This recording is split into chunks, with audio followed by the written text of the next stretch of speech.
So this barren land is what is left of the wetland that Gary and his restoration team used as an excuse to take all the trees and restore this land.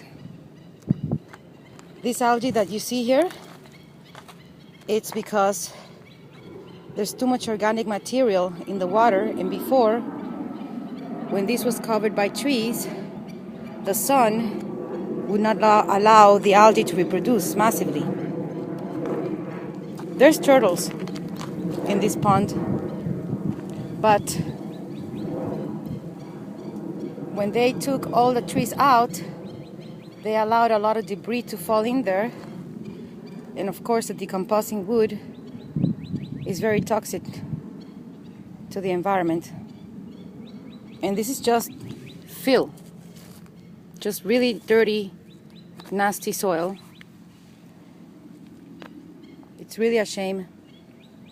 This used to be the berm that we would ride bicycle through the forest, and you would walk through here or ride through here. Can you hear them? Those birds live over there. Before, they lived over there, and they lived over here.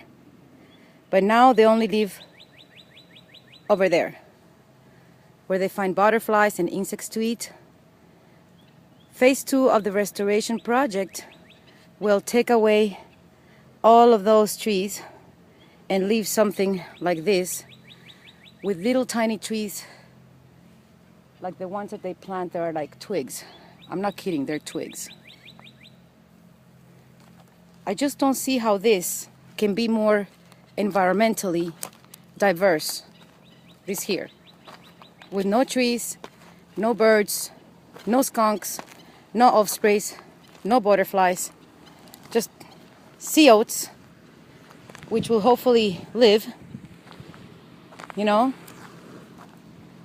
And so the turtles that come here, which were 7 nests last year, I see 2 nests right now. Key Biscayne is full of nests, and so is the beach on Virginia Key over there, where they're normally nesting every year. And as you know, the turtles go lay their eggs in the same beach they were born.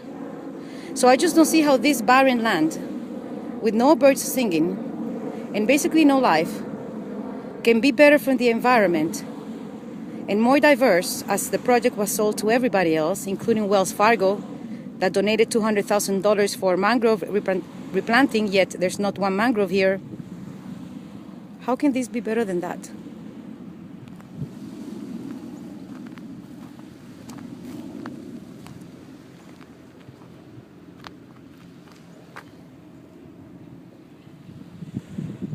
Enough said.